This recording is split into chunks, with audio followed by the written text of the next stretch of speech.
Hey everyone, how's it going? I hope you're all doing great and that you're following the 3H's of the channel.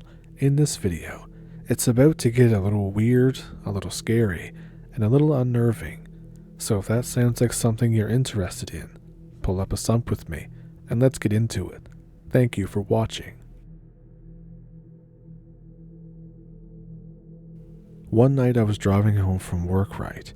It was late and it was super dark, and my mom stayed out in this 2-story house with her husband. I lived with them at the time. They were the only house for, I would say, maybe a good 5 or 6 miles. There was nothing but forest all around. My stepdad was a contractor and a construction guy. He built the house about 25 years ago. Anyway, I'm driving along the windy-ass, narrow-ass road. I come around this corner, and there's something crossing the street. Being the gentleman that I am, I slam on the brakes. It was small. I thought it was a rabbit. It slowly rolls across the street in front of me. It's colorful. I get out and look at it crawl in front of my headlight. It's a little toy train. It's rolling and making little toy train noises. I walk up to it and pick it up, thinking maybe it was on an elevated section of the road or something. Maybe the wind blew it. No, it's on a timer. You have to wind this toy up. And while I'm looking at it, the timer goes off. I wind it up fully, and it chugs for about 20 seconds. Someone would have had to wind it up right before I drove up on it. At first, I thought it was one of my friends playing tricks on me. I lived in a small town, and immediately dismissed it as a joke. I went to the trunk of my car and got the tire iron out and the flashlight and started patrolling through the woods, yelling out the names of my friends. I keep looking for about 5 minutes when my car horn starts blaring. Laughing it off, I run back to the car. There's no one in there. I said, screw this, and I went home. I get home and I park where I always parked. I killed the engine and I started inside. I was about halfway to the door when my car horn starts blaring. I turn around and look at my car, which I had just locked. I see no one inside. I realize someone had gotten into my car while I was out in the woods 10 minutes before. I go inside, call the police. They arrive 15 to 20 minutes later. The trunk to my car is open. There's no one inside. About 17 years ago, I was in the 4th grade. I was just starting to get into science type of stuff, such as homemade science experiments, studying the planets, etc. One day, out of the blue, my parents surprised me with a telescope so I can get a better look at the moon.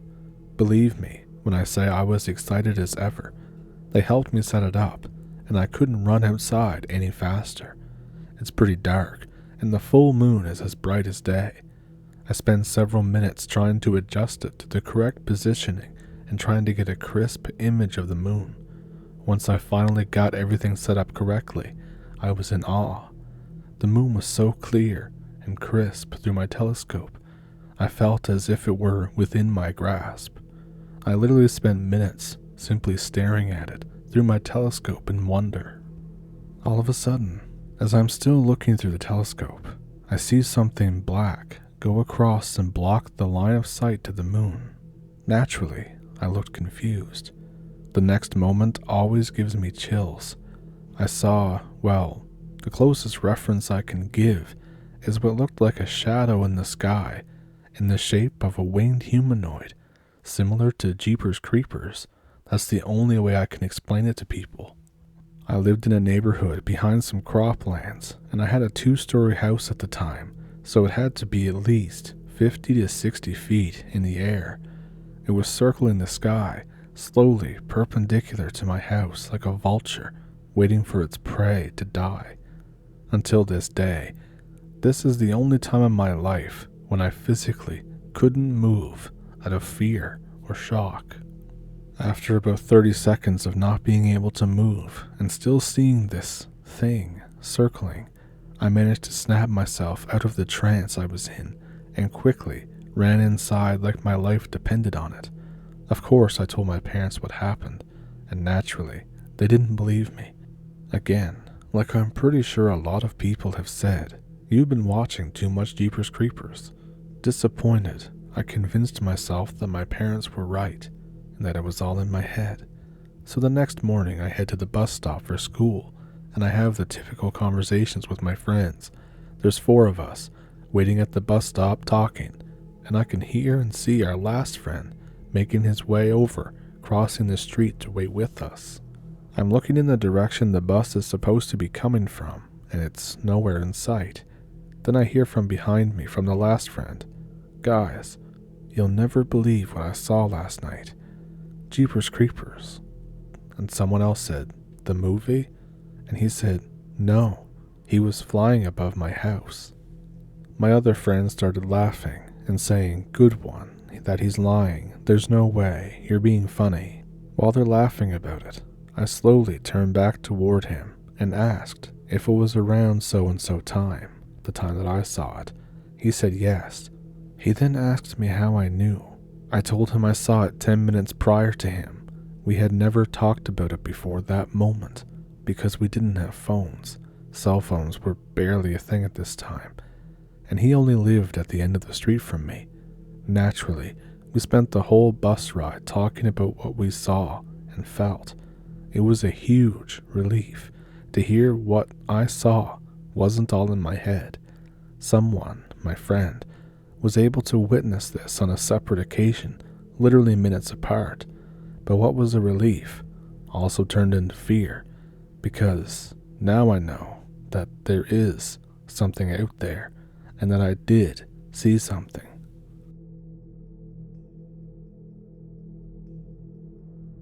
This happened back in the late summer of 2000. There's a park/dam in a town by the name of Goshen, Indiana, that people frequently visit during the day. A friend of mine lived right near the dam, and sometimes at night we would head over there and just hang out. One clear night, we decided to take a walk to the dam since there was a full moon out and it was really bright out. So we figured, why not? So we walked out to the dam, which was about a 5-minute walk. Once you get to the dam area, there's a long path along the top of the lake that you have to walk through to get to the end where the dam starts at. We were walking like normal, just talking and looking at the sky, when we approached the end area of the dam. There are some steps that go down to the bottom of the dam that's usually used by people who like to fish. Anyway, we hear this loud rumbling, like rocks moving like crazy down below. We were like, what the heck is that noise? What's going on down there? And all of a sudden, we hear this whoosh. It was like something similar to the whoosh you would hear from a pterodactyl in Jurassic Park. That's the only way I can describe the sound. It flew right at the edge of the dam, but it was too dark to clearly see it. What we did see was the outline before it swooped in the moonlight. I remember feeling an intense rush of air from its flap. I've seen a lot of birds growing up in the country and traveling to all kinds of nature parks, and this was no ordinary bird.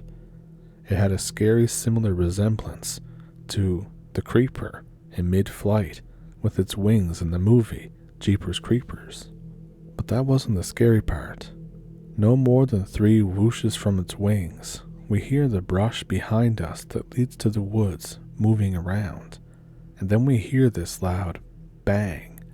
Someone was shooting at it.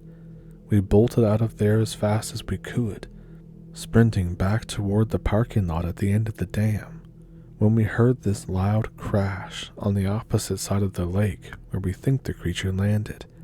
We got back to my friend's house and heard police sirens. We didn't go back out, but we went the next day to see what crashed on the opposite side. There were huge, broken tree branches, but nothing else. A man was outside walking around the area. He said he lives nearby, and he heard something that sounded like a plane crash in the trees, but there was no sign of anything broken but trees. My friend and I talked about that thing every time we see each other. His uncle witnessed something like that in 2002 in the South Bend area. But the real question is, who was shooting at it? That's what bugged me the most all these years. We joked that it was Van Helsing, but yeah, when I hear stories like it really makes you think of all the other things that are out there.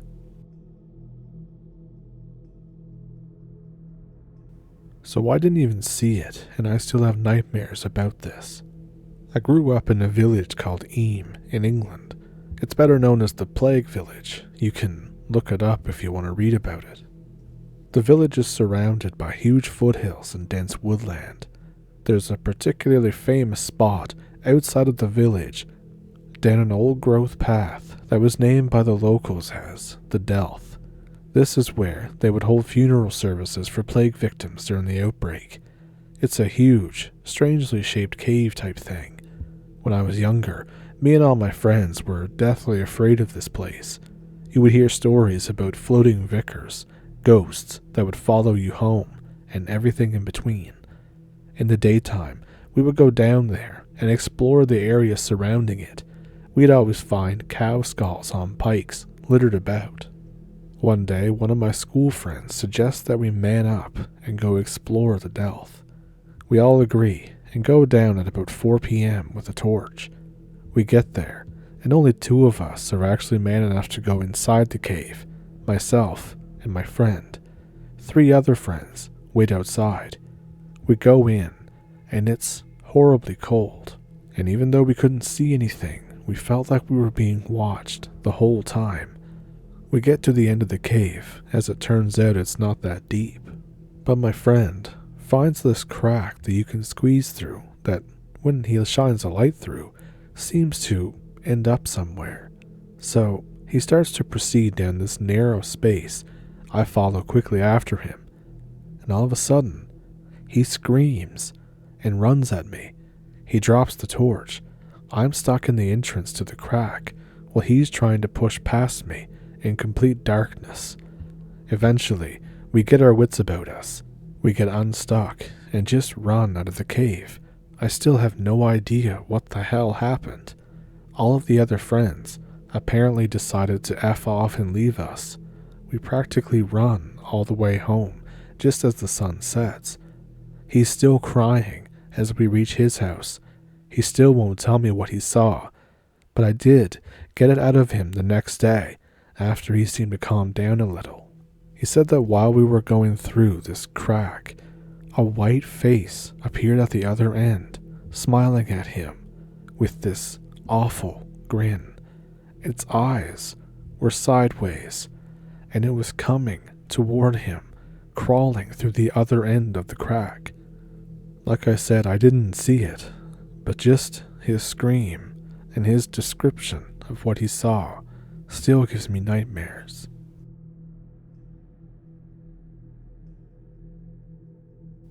I have a little story that I thought was interesting out in Colorado. For some background, in 2019 I was a 19-year-old Army engineer stationed in Fort Carson, Colorado. Now that week we were doing a battalion level field exercise. The first night we stayed out in the middle of nowhere as a platoon before moving in with the rest of the battalion. We barely had sleep and were exhausted, but nonetheless, we had to guard the area, and that's where it happened. I got picked for the 2.5-hour night shift between 1:30 and 3 a.m. I was pissed because it was already 12:50 and we'd just gotten back from a reconnaissance mission up on a big-ass hill. I think I may have slept for about 10 minutes before I was woken up by the current guards talking really loud, and then the shift change came. I was doing my shift with another soldier. I think his name was Gary. Gary was much longer in there than I was. I was only at Carson for a few months, while he was in for 3 years. We walked around and did our rounds, talking and stuff about how shitty the field is. We had NVGs. Every now and then we flipped them down to see what was up. We came around the edge of the northeast side of the secure point when we hear soft shuffling behind the bushes. We go quiet and put on our NVGs. It's really bad, grainy quality, but we see a figure in the bushes, hunched over and laying down. We thought it was the Op 4. Another company was selected to play them, and we were told they would be hostile. We raise our weapons. It's useless blanks and a firing adapter meant no live ammo. We tell the figure to identify itself, or force will be used. The thing just stops moving, surprised it was noticed. We realized that it wasn't facing us when the figure turns its head, something long and horse-like in shape. There's no detail because of our NVGs in the darkness. I got two little glowing eyes like a deer or a cat. It blinks once at us and stares for a few moments. I shit you not, the thing lunges out away from us with no sort of noise or force. We only made out the blur from it leaping in the air to the hill in front of us. We were both really freaked out, and we tried to find the figure again, but the hill was huge, and we climbed it twice that day in full kit. We didn't feel like doing it again. We head back and wake up our platoon sergeant, telling him what we found. He tells us that it was probably just a bird, and that we were seeing things because we barely slept and maybe barely ate. He says to finish the security, we have about 35 minutes left until the next shift. We do as we're told, and we head back out the perimeter again, a little shaken up, but trying to justify what we've seen. We don't talk as much as before, only brushing on Gary's ETs and my goals for schools. The hill was huge. It was hard not to notice. We kept wondering about what the hell we saw leap there in one go for like 300 meters. Nothing else happens. We head back to the main area and wake up the next shift. We go to pick a spot and sleep in a striker, a big armored carrier. It has thermal optics for a 50 cal, and even though it was on, it wasn't being manned because the gunner had to leave the field for appointments. I hop into the seat and mess around with the camera, not really knowing how it works. I switch the thermals from white hot and black hot. I move it around, I zoom in, and all that. I want to look at the hill. I want to see if that thing was there. I point and zoom out, taking the hill and panning the camera in black hot. Lo and behold, I see a figure at the very top, next to a dead tree. The tree was big. When we climbed the hill earlier that day, it was a marking point because of how big it was. The thing was nearly half the size of it. It was big, maybe around 8 feet or so in height. The legs, arms, and whatever else were super skinny. They showed up as white in the thermals, meaning that it had no heat. The only thing that had heat was its center torso and patches along its head.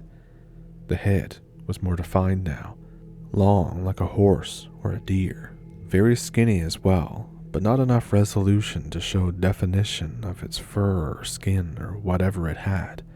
The thing just stands up and looks at the sky, just looking up for about a minute. I just watch it on the camera, staying quiet so I won't get in trouble, wondering what the F this is.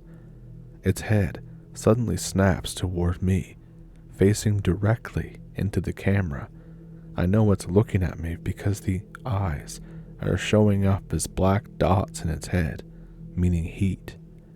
It super lunges again down to the base of the hill and zooms through the little plain between us and the hill, and then suddenly stops before a small river there, surrounding the hill. I watch as it slowly crawls itself into the stream and sink, watching me in the camera until it sinks its head completely. The thermals capture heat in the water, but there was nothing underneath the surface to show it. Suddenly, what sounded like my squad leader knocks on the hatch to open the striker. Open the effing door, it's cold. I open the door, lowering the ramp, but I see no one there. I realize the squad leader was in the other striker, as he had been the first shift from 12 to 1:30. He didn't come with us to the hill earlier.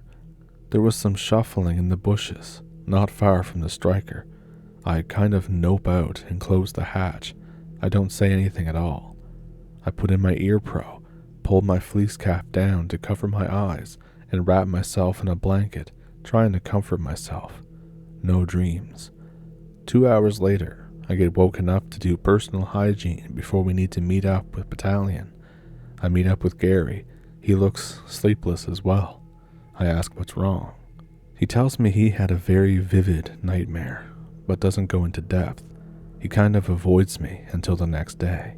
I head over to the stream for hygiene and to see where the thing went. I look around. The streams are completely empty and still, minus a few pieces of MRE trash. It doesn't look very deep either. I grab a stick about 4 feet long and prod it in the center. It only goes up to a foot at the deepest. It barely goes up a few inches with the rest. This was the area that the thing went to, but it was much too shallow for something that big, especially for it to sink down into. I think about the sergeant asking me to open the door. I decide not to really mess with this shit anymore and focus more on the task at hand, not some monster demon or something. And this was the first day of the field. The rest of the time we were busy doing stuff, so I didn't really dwell about it. The only reason why I bring it up now is that an old friend who's in infantry went on a field problem, and she got telling me about some weird shit that she saw her first night there. It was eerily similar to my story that I just told you.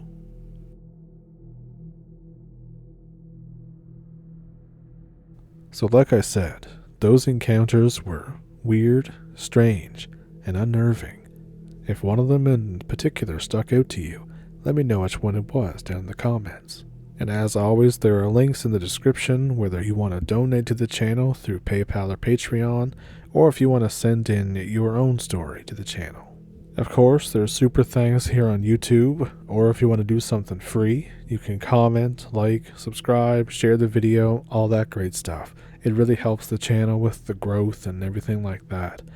And with all of that, I hope you had a good week. I hope you enjoyed the videos this week. I hope you had a good weekend.